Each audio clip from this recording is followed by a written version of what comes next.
नमस्कार साथियों, हमारे YouTube चैनल में आपका स्वागत है। अपनी तैयारी को एक लेवल अप करने के लिए हमारे चैनल को सब्सक्राइब करें, बेल आइकन ज़रूर प्रेस करें। तो आइए, अब तक हम प्रेसिडेंट्स ऑफ इंडिया के 2 पार्ट्स पढ़ चुके हैं। अब आज हम आगे बढ़ते हैं डॉक्टर अबुल पाकिर जैनुल आबदीन अब्दुल कलाम जी के एक बेहतरीन विचार के साथ कि अगर तुम सूरज की तरह चमकना चाहते हो तो सूरज की तरह जलना सीखो। और आज हम एपीजे अब्दुल कलाम जी के बारे में ही पढ़ेंगे, वहीं से शुरू करेंगे। तो मैंने सोचा उन्हीं का ही एक विचार ले लेते हैं। चलिए, तो अगर हम एपीजे अब्दुल कलाम जी की बात करें तो इनका जन्म 15 अक्टूबर 1931 ईस्वी धनुषकोडी में हुआ था, रामेश्वरम, तमिलनाडु। उनकी मृत्यु 27 जुलाई 2015 ईस्वी शिलोंग, मेघालय में हुई थी। इनका कार्यकाल 2002 से लेकर 2007 तक रहा। इनके जन्म दिवस को यानी 15 अक्टूबर को हम विद्यार्थी दिवस के रूप में भी मनाते हैं। और ये वीणा नामक वाद्य यंत्र बजाते थे।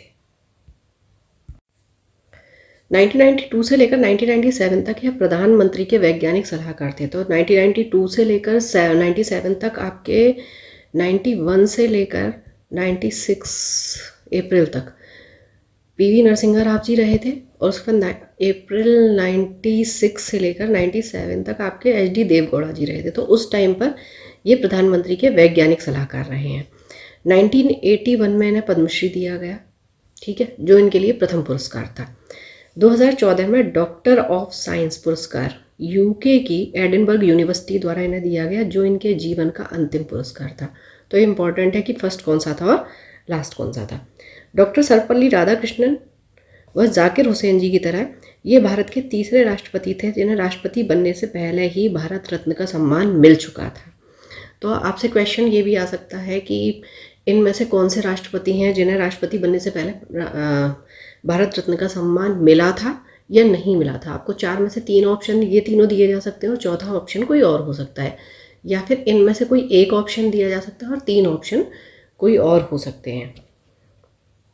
अच्छा, अभी आपने काफ़ी सुना होगा, प्रतिभा पाटिल जी रहीं, द्रौपदी मुर्मू जी रहीं कि सुखोई 30 लड़ाकू विमान में हमारे राष्ट्रपति बैठे हैं, ठीक है। तो ये कलाम जी ऐसे प्रथम राष्ट्रपति थे जो सुखोई 30 लड़ाकू विमान में जिन्होंने उड़ान भरी थी। ये आपको पता ही होगा, जो राष्ट्रपति होते हैं वो हमारे तीनों सेनाओं के प्रमुख होते हैं। अच्छा, आपने इनकी 2 पुस्तकों का बहुत नाम सुना होगा, एक है आपकी विंग्स ऑफ फायर और एक है टर्निंग पॉइंट। तो ये इनकी आत्मकथाएं हैं, जिनमें विंग्स ऑफ फायर जो है उसे 1992 तक का वर्णन मिलता है और आगे का वर्णन टर्निंग पॉइंट में मिलता है, ठीक है। तो आपसे पूछा जा सकता है उनकी आत्मकथाएं कौन सी हैं, 92 तक का वर्णन कहाँ है और आगे का वर्णन किस में दिया हुआ है। डॉक्टर कलाम भारत के एकमात्र ऐसे व्यक्ति हैं जो दोनों परमाणु परीक्षण के सदस्य रहे हैं। एक आपका 74 में हुआ है और एक आपका 1998 में हुआ है। तो 74 में आपके वीवी गिरी जी थे और 1998 में KR नारायणन जी थे उस टाइम पर राष्ट्रपति, ठीक है। अब प्रधानमंत्री कौन थे ये आप बताएंगे। वैसे हम जब प्राइम मिनिस्टर वाला चैप्टर पढ़ेंगे उसमें भी डिटेल से हम इसका अध्ययन करेंगे, ठीक है।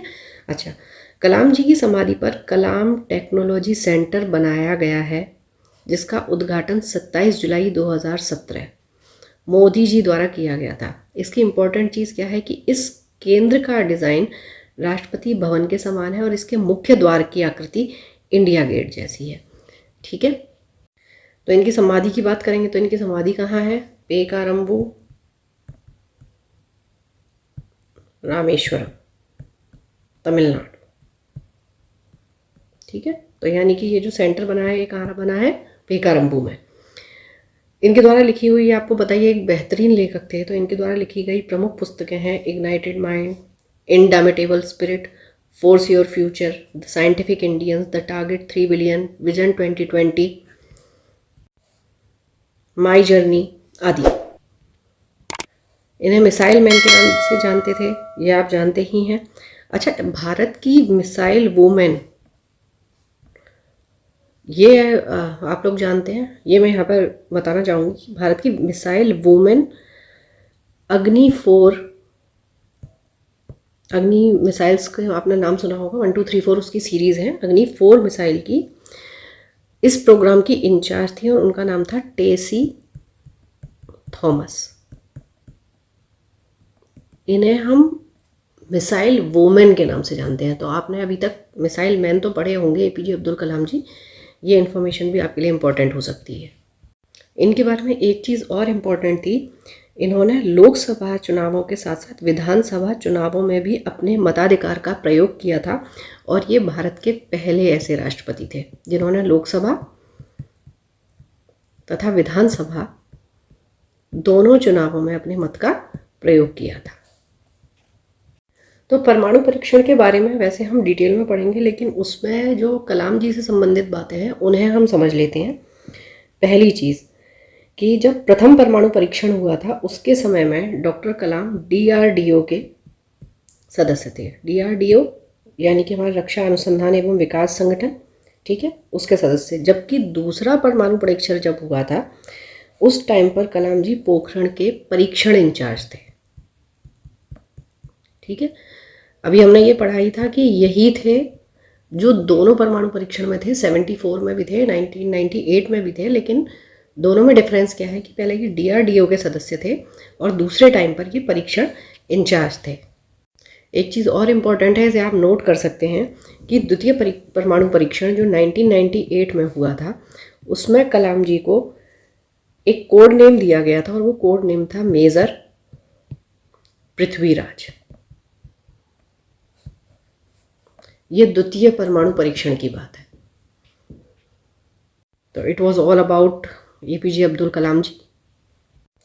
चलिए तो आगे बढ़ते हैं श्रीमती प्रतिभा पाटिल जी के साथ। इनका जन्म हुआ था 19 दिसंबर 1934 रत्नागिरी महाराष्ट्र में, ठीक है। अभी ये हैं और इनका कार्यकाल रहा 2007 से लेकर 2012।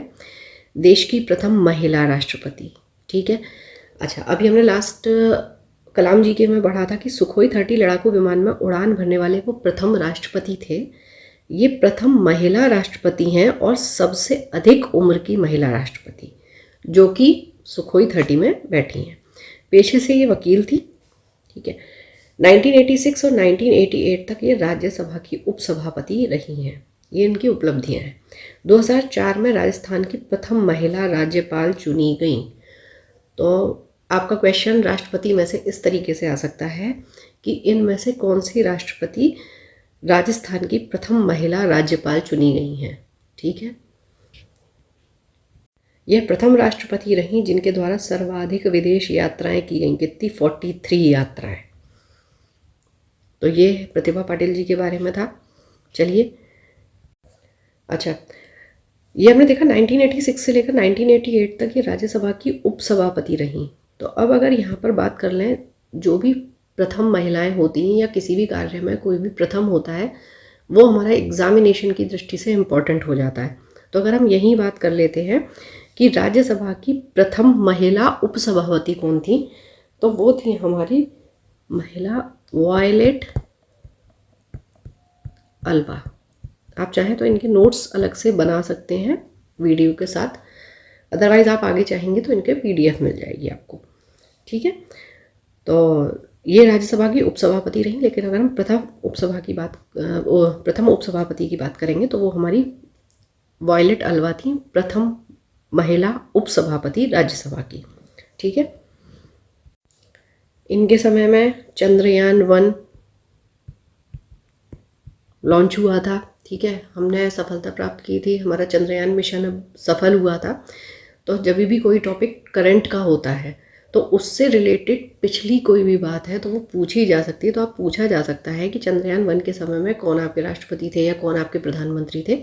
इन चीज़ों को भी हम थोड़ा सा ध्यान में रख के चलेंगे तो हमारे लिए ईजी हो जाएंगी चीज़ें। आइए अब प्रणब मुखर्जी जी के बारे में अध्ययन करते हैं।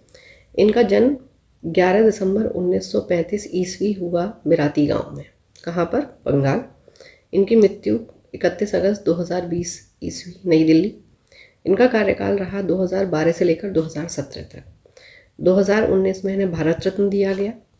1982 से 83 में भारत के सर्वश्रेष्ठ वित्त मंत्री तथा विश्व के सर्वश्रेष्ठ 5 वित्त मंत्रियों में यह शामिल किए गए। तो ये बड़ी बात है। इनकी प्रमुख पुस्तकें रहीं the dramatic decade, the Indira Gandhi years, the turbulence years, the coalition years 1991 से 2016, द प्रेसिडेंशियल ईयर्स।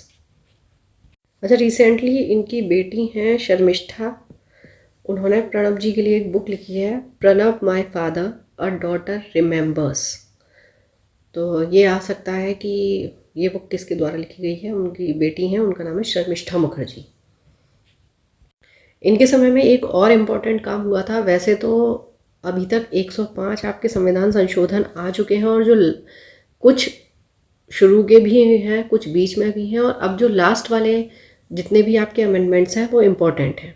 ठीक है, तो प्रणब जी के टाइम में 100वां संविधान संशोधन आया था, और उसमें क्या हुआ था, लैंड बॉर्डर एग्रीमेंट। किस किस के बीच, इंडिया और बांग्लादेश।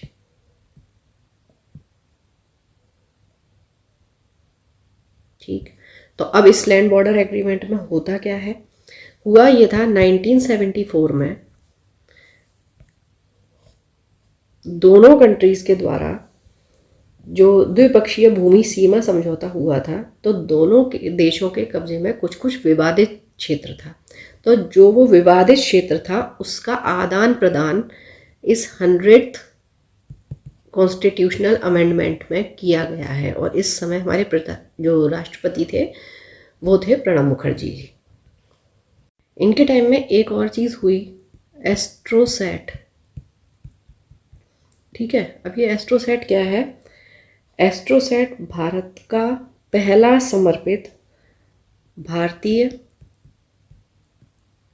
खगोल विज्ञान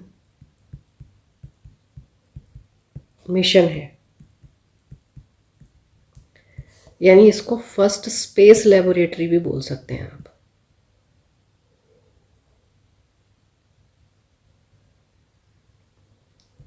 ठीक है, अच्छा, ये लॉन्च कहाँ से हुई थी आपकी, तो ये लॉन्च हुई थी आपकी श्रीहरिकोटा, सतीश धवन अंतरिक्ष केंद्र आपने सुना होगा, तो श्रीहरिकोटा आंध्र प्रदेश से।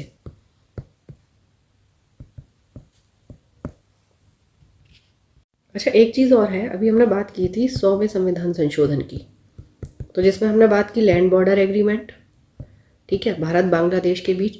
तो अगर हमें किसी भी इस तरीके का एग्रीमेंट होता है और हमें भूमि क्षेत्रों में जो भी संशोधन करना है, जो भी विवादित क्षेत्र हैं हमने उन्हें लौटाया, तो इसके अनुसार हमने कौन से स्केड्यूल या अनुसूची में बदलाव किया होगा। इस क्वेश्चन का आंसर आप मुझे कमेंट बॉक्स में बताएंगे। ठीक है, 12 अनुसूचियां हैं, ये आपको पता होगा। तो कौन सी अनुसूची में परिवर्तन किया गया होगा इस संविधान संशोधन में। चलिए एक चीज़ और जान लेते हैं, इनके टाइम में 101वां संविधान संशोधन और हुआ था। वो संविधान संशोधन कौन सा था, सभी लोग जानते होंगे, जीएसटी।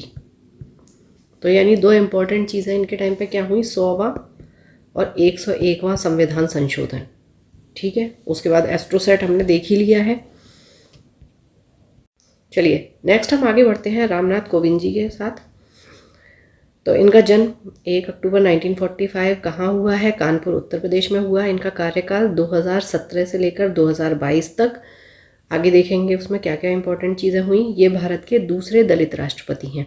ठीक है, पहले कौन थे, KR नारायणन जी थे। तो जब भी दूसरे की बात आ रही है, तीसरे की बात आ रही है, तो आप रिकॉल करने की कोशिश करें कि यार पहला कौन था। ठीक है, तो वो चीज़ें आपको वहीं की वहीं अच्छे से याद होती जाएंगी। 2017 के राष्ट्रपति चुनाव में UPA की उम्मीदवार मीरा कुमार को इन्होंने हराया था। चलिए यहाँ पे थोड़ा सा UPA को देख लेते हैं। तो UPA क्या था, 2004 के इलेक्शन के बाद हुआ क्या, कुछ पार्टीज ने मिलकर यूनाइटेड प्रोग्रेसिव अलायंस, इसको हिंदी में बोलते हैं संयुक्त प्रगतिशील गठबंधन,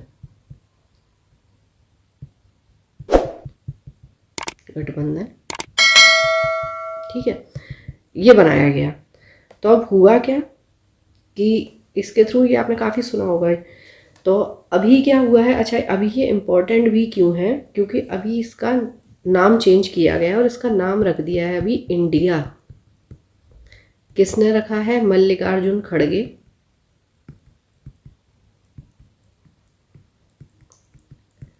और अब ये इंडिया की फुल फॉर्म क्या है, तो इसकी फुल फॉर्म है इंडियन नेशनल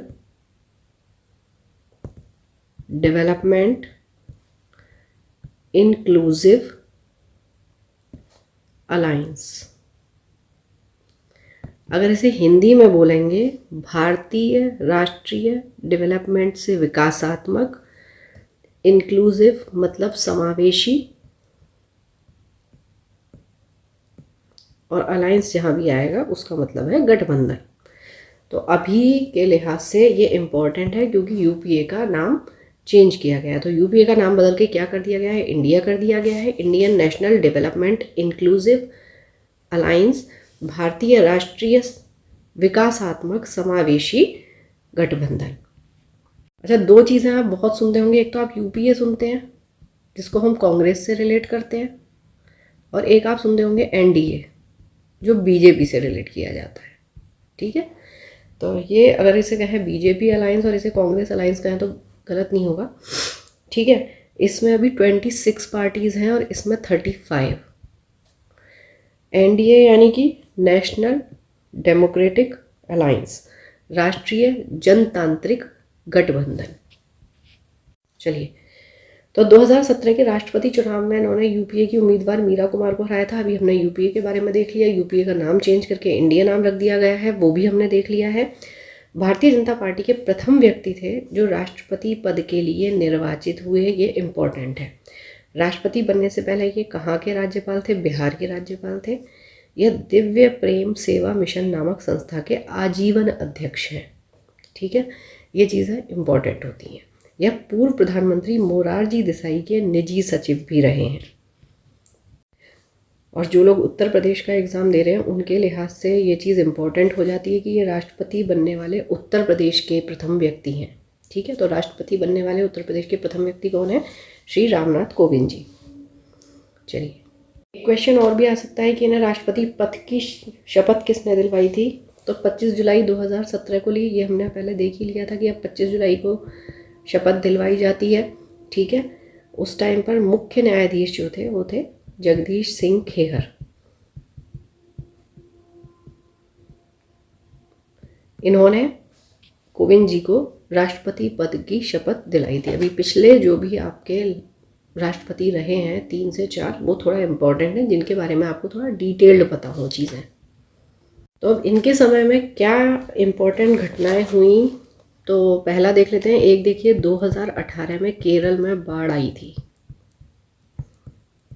बहुत ज़्यादा भयानक। ठीक है, अगर आपने सुना होगा तो इस पर एक मूवी भी बनी है 2018 एवरीवन इज़ अ हीरो, और ये मलयालम में है। ठीक है, अब तो इसका शायद हिंदी वर्जन भी आ गया, बट ये बेसिकली जो ओरिजिनली बनी है वो ये मलयालम में बनी थी। ठीक है, 2019 में धारा 370 हटी, जैसे जम्मू कश्मीर का जो विशेष दर्जा था वो हट गया। ठीक है, और उसके बाद कोविड का प्रकोप, लॉकडाउन,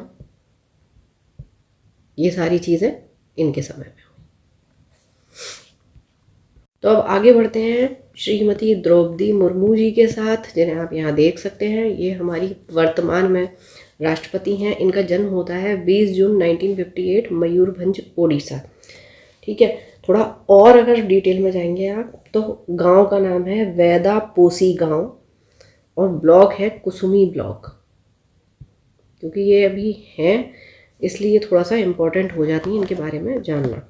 ठीक है, गांव भी अगर आप देखेंगे तो वेदापोसी गांव है। जो डिटेल आपको यहाँ पर अवेलेबल नहीं होती और मैं अलग से करवाती हूँ, अगर आप 2-3 बार वीडियो देखते हैं या फिर आप वीडियो के साथ में उनके नोट्स बना लेते हैं तो वो इन्फॉर्मेशन आपको ईजीली याद हो सकती है। ठीक है, चलिए, कार्यकाल इनका 2022 से लेकर निरंतर चल रहा है, अभी तो है ये। ठीक है, भारत की पहली आदिवासी राष्ट्रपति हैं और इनका संबंध संथाल जनजाति से है। ये मल्टीपल टाइम पूछा गया है कि द्रौपदी मुर्मू जी कौन सी जनजाति से हैं। ठीक है, 2022 के राष्ट्रपति चुनाव में इन्होंने विपक्षी दल के उम्मीदवार यशवंत सिन्हा जी को हराया था। ये चीज़ अभी पिछले जो 2-3 राष्ट्रपति हैं उनके लिए इम्पोर्टेंट हो जाती है। ठीक है, राष्ट्रपति बनने वाली उड़ीसा की ये दूसरी राजनेता हैं, इनसे पहले वीवी गिरि जी थे। इन्हें राष्ट्रपति पद की शपथ दिलवाने वाले भारत के तत्कालीन मुख्य न्यायाधीश नथालपति वेंकट रमना थे। ठीक है, तो इनसे पहले हमने अभी कोविंद जी का भी देखा था, अब इनका भी देखा। तो इससे यहाँ पर आपको ये चीज़ क्लियर होनी चाहिए, राष्ट्रपति को राष्ट्रपति पद की शपथ कौन दिलवाते हैं, उस टाइम आपके जो CJI होते हैं, चीफ जस्टिस ऑफ इंडिया। तो राष्ट्रपति पद की अगर हम शपथ की बात करें तो एक किस आर्टिकल में है, आर्टिकल 60 या अनुच्छेद 60, ठीक है, जिसमें राष्ट्रपति पद के लिए शपथ का वर्णन दिया गया है। 2015 से लेकर 2021 तक ये झारखंड की राज्यपाल रह चुकी हैं और ये झारखंड की भी पहली महिला राज्यपाल थी। ठीक है, राष्ट्रपति बनने के बाद पहली यात्रा इनकी सूरीनाम में की थी। ठीक है, 2007 में उड़ीसा के सर्वश्रेष्ठ विधायक के रूप में इन्हें नीलकंठ पुरस्कार मिला था और पहली बार उड़ीसा की रायरंगपुर सीट से ये विधायक चुनी गई थी। ठीक है, चलिए, तो अभी हमने ये देखा कि द्रौपदी मुर्मू जी पहली जो उन्होंने विदेश यात्रा की वो सूरीनाम की। ये आप सूरीनाम का मैप देख सकते हैं। ठीक है, और सूरीनाम अभी इम्पोर्टेंट क्यों हो जाता है, क्योंकि 2023 में सूरीनाम में भारतीयों के आगमन के 150 वर्ष पूरे हुए हैं, इसलिए अभी सूरीनाम जो है वो आपके लिए इम्पोर्टेंट हो जाता है करेंट के लिहाज से भी।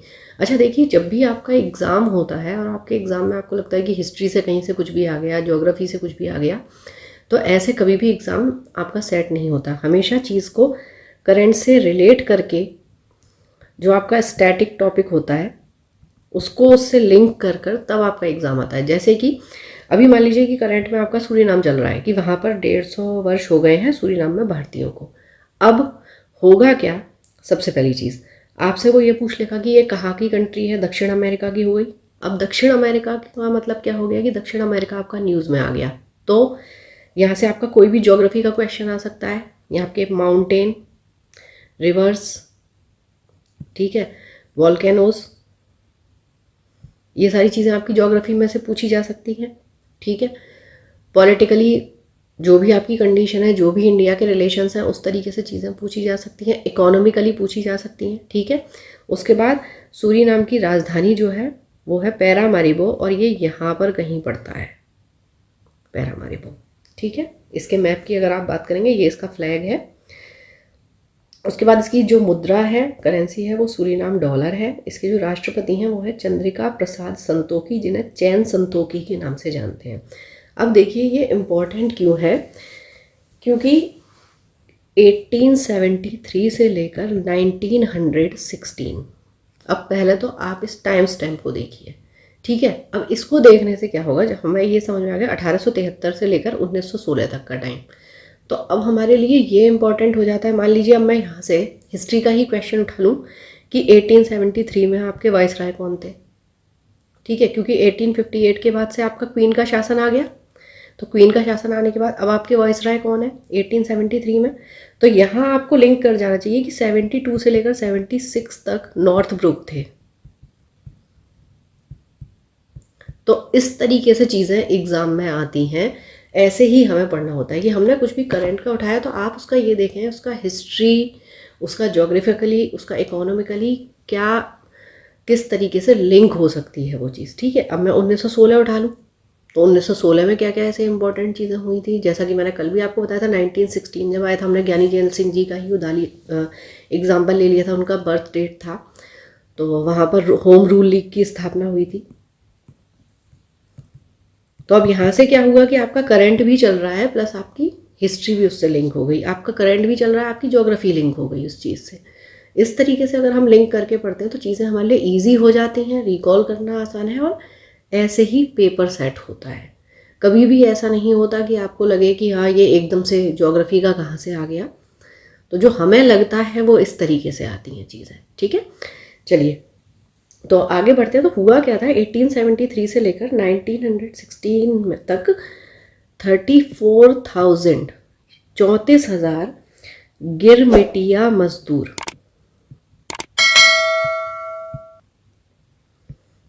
ठीक है। गिरमिटिया मजदूरों के रूप में इंडिया से गुयाना, सूरीनाम, यहाँ पर भारतीयों को ले जाया गया था। किसके द्वारा? ब्रिटिशर्स के द्वारा और डच के द्वारा। ठीक है, यानी वो यहाँ से भारतीयों को ले जाते थे। क्यों ले जाते थे?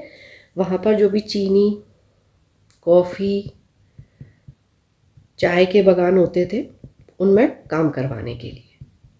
ठीक है, तो अब क्या हुआ, यहाँ से ज़्यादातर जो भारतीय चले गए। अब वहाँ पर जो पॉपुलेशन है ज़्यादातर 85% वहाँ पर हिंदू है। यानी अगर हम ये कहें कि सूरीनाम एक हिंदू राष्ट्र है तो वो भी गलत नहीं होगा। इसलिए 2023 में सूरीनाम में भारतीयों के आगमन के 150 वर्ष पूरे होते हैं इस तरीके से। 1873 में जो भारतीयों को ले जाया गया है तो अब उनके 150 साल पूरे हो गए हैं। कौन से मजदूर होते थे? गिरमिटिया मजदूर होते थे। कौन लेकर गए थे? ब्रिटिश और डच लेकर गए थे। तो यहाँ पर क्या होगा, हम 73 से 1916 का ब्रिटिशर्स का इतिहास पढ़ लेंगे। ठीक है, तो इस तरीके से जब हम चीज़ों को लिंक करके पढ़ते हैं तो हमारे लिए ईजी हो जाती हैं चीज़ें। अब इतिहास की एक और घटना, 1873 में बिहार में अकाल आ गया था। ठीक है, अब जब बिहार की बात चलेगी तो यहाँ पर आपको बिहार में कौन कौन सी नदियाँ हैं, बिहार की राजधानी क्या हो गई, वहाँ की इकोनॉमी कैसी है, तो ये सारी चीज़ें आपसे पूछी जा सकती हैं। तो इसलिए चीज़ों को आप इस तरीके से पढ़ा करें। तो this was all about the presidents of India. यहाँ हमारे प्रेसिडेंट्स ऑफ इंडिया का समाप्त होता है वीडियो। कोई भी आपकी क्वेरीज हैं उन्हें आप कमेंट बॉक्स में लिखकर पूछ सकते हैं। तो thank you for watching, keep learning, stay with me.